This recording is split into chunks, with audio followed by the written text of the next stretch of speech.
Bismillahirrahmanirrahim. Assalamu alaikum. My name is Zainab Noor, student of BS Chemistry 1A. I am here to present my presentation which is assigned by our respected sir Dr. Shahbaz Ali. Today my topic is lipids. Lipids. What are lipids? The lipids are the heterogeneous group of compounds related to the fatty acids. Lipids heterogeneous group of compounds हैं जो कि relate करते हैं fatty acids से. Hetero means different. They are insoluble in water. ये water में insoluble होते हैं. And soluble in organic compounds like alcohol and ether. और अल्कोहल और ईथर में ये सोल्यूबल होंगे. Lipids includes the fats, oil, waxes, cholesterol and the related compounds. Next है इनकी properties. The part of membranes. Lipids are hydrophobic compounds are components of cellular respirations. Lipids hydrophobic होते हैं and component हैं cellular respiration के. Hydrophobic means ये water repellent है. Source of energy. Lipids are also use to store energy. Lipids energy store करते हैं. Lipids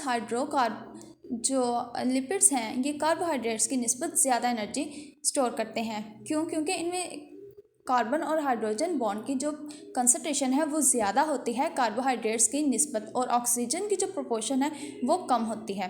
protection of organisms. Some lipids provide the insulation against the atmospheric heat and cold and also act as a waterproof materials. कुछ lipids यानी कि fats जो insulation के तौर पे काम करते हैं. हमारी स्किन के अंदर फैट की एक लेयर होती है. स्किन के अंदर फैट की एक लेयर होती है जो इंसुलेशन के तौर पे काम करती है. वो बॉडी के इंटरनल जो इन्वायरमेंट है उसे मेंटेन रखती है एक्सटर्नल इन्वायरमेंट की निस्बत. Classification of lipids. फर्स्ट पे है acyl glycerol. Acyl glycerol are composed of glycerol and fatty acids. Chemically acyl glycerol defined as ester of fatty acids. इसे जब भी कोई फैटी एसिड और ग्लाइसरॉल रिएक्ट करते हैं, कंबाइन करते हैं, तो एसिल ग्लाइसरॉल बनाते हैं. नेक्स्ट है ester. An ester is a compound produce as a result of chemical reaction of an alcohol with an acids and a water molecule released. जब भी अल्कोहल किसी भी एसिड के साथ रिएक्ट करेगा तो वो जो हमारे पास रिजल्टिंग प्रोडक्ट आएगी वो आएगी ईस्टर, साथ में वाटर का मॉलिक्यूल रिलीज होगा. जैसे रिएक्शन में देखें C2H5OH प्लस CH3COOH. अल्कोहल ने रिएक्ट किया एसिटिक एसिड के साथ तो ईस्टर बनाया, साथ में वाटर का मॉलिक्यूल रिलीज हो रहा है. हमारे पास जो most common most abundant acyl glycerol है वो है ट्राई एसिल ग्लाइसरॉल, जिसे हम न्यूट्रल लिपिड्स भी कहते हैं. जब भी ट्राई एसिल ग्लाइसरॉल यानी कि 3 फैटी एसिड ट्राई एसिल और साथ में ग्लाइसरॉल का मॉलिक्यूल. जब भी ग्लाइसरॉल फैटी एसिड के साथ रिएक्ट करेगा तो वो ट्राई एसिल ग्लाइसरॉल बनाएगा. 3 फैटी एसिड के मॉलिक्यूल्स एक ग्लाइसरॉल के मॉलिक्यूल के साथ रिएक्ट करके ट्राई एसिल ग्लाइसरॉल बनाएंगे, जैसे कि ये स्ट्रक्चर आपको नज़र आ रहा है. और साथ में वाटर का मॉलिक्यूल जो होगा वो रिलीज होगा. Fatty acids. Fatty acids are one of the most important component of triacyl glycerol. इसके कैरेक्टरिस्टिक्स देख लेते हैं.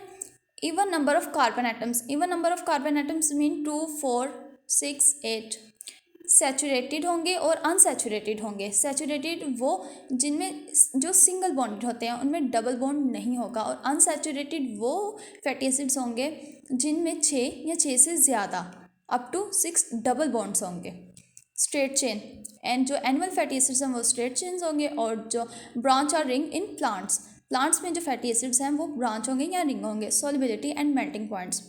Increase in number of carbon atoms. Melting and boiling points जो है ये डिपेंड करता है नंबर ऑफ कार्बन एटम्स पे. जितने ज़्यादा नंबर ऑफ कार्बन एटम्स होंगे उतना ज़्यादा मेल्टिंग पॉइंट बॉइलिंग पॉइंट होगा. जितने कम कार्बन एटम्स होंगे नंबर ऑफ कार्बन एटम्स उतना कम मेल्टिंग पॉइंट बॉइलिंग पॉइंट और सॉल्युबिलिटी होगी. Fats. Liquids are solid. Fats containing the unsaturated fatty acids are liquid at room temperature and are said to be oils. ऐसे वो fats जो कि unsaturated fatty acids होते हैं और लिक्विड होते हैं रूम टेम्परेचर पे.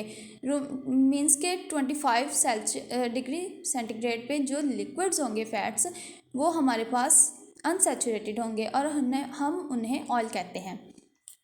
Fats containing the saturated fatty acids are solids. Animal fats are solid at room temperature while the plant fats are liquids.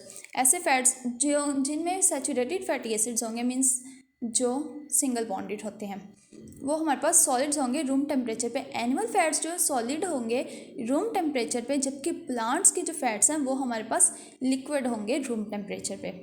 Specific gravity and crystallization, fats and oils are lighter than water and have a specific gravity of about 0.8. They are not crystallized but some are crystallized under specific conditions.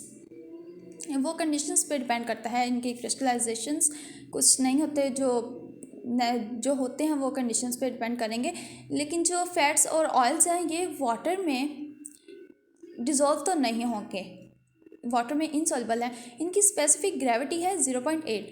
जब भी पानी में हम fat या फिर कोई भी oil डालते हैं तो वो उसमें डिज़ोल्व नहीं होता, बल्कि उसकी अपर सरफेस पे फ्लोट करता है। क्यों? क्योंकि फैट और ऑयल की जो डेंसिटी है वो, इनकी जो ग्रेविटी है वो वाटर से कम है। Waxes, protective coatings, waxes are the widespread as a protective coating on fruit and leaves. Some insects are also secretes the wax. Waxes हमारे पास इंसुलेशन के तौर पे भी काम करती हैं। जैसे कि लीव्स में, प्लांट्स के जो लीव्स होते हैं उन पे क्यूटिकल्स होता है, वो एज अ वैक्स काम करता है। और जो इंसेक्ट्स में अगर हम देख लें तो आर्थ्रोपोड्स जो हैं वो एक्सोस्केलेटन, उनके पास जिनकी एक्सोस्केलेटन होती है उसके ऊपर वैक्स की एक लेयर होती है, तो वो भी इंसुलेशन के तौर पे काम करती है। ठीक है। Chemical nature, chemical waxes are mixture of long chain alkanes and alcohols, ketones and esters of a long chain fatty acids. Esters हैं long chain of alcohols. So protect the plants from water loss, protect the plants from abrasive damage, water loss से बचाता है, damage से बचाता है, as a water barrier काम करता है। They also provide a water barrier for insects, birds, परिंदों के लिए, ships, etc. Phospholipids, chemical nature, phospholipids are derivatives of phosphatidic acid which are composed of glycerol, fatty acid and phosphoric acids.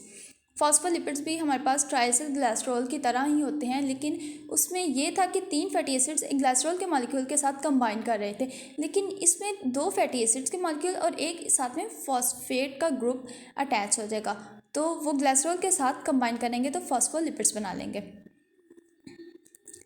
Nitrogenous base, nitrogenous base such as choline, ethanolamine and serine are important components of phospholipids. Occurrence है, they are widespread in bacteria, animals and plant cells and are frequently associated with the membranes. जो ये phospholipids हैं एक important role play करते हैं cell membrane की formation में। For example phosphatidyl is one of the common phospholipids. Next है terpenoids. Terpenoids are very large and important group of compounds which are made up of simple repeating units, isoprenoid units. ये हमारे पास terpenoids जो हैं group of compounds है, very large group of compounds हैं जो कि बने हैं आइसोप्रेनॉइड यूनिट से। This unit by the condensation give rise to compounds such as rubber, carotenoids, steroids, terpenes, etc. ये यूनिट्स जब इसकी हम फर्दर जो कंडेंसेशन होगी तो इससे आगे जो डिफरेंट कंपाउंड्स बनेंगे वो हैं रबर है, कैरोटीनॉइड्स है, स्टेरॉइड्स है, टर्पेंस है।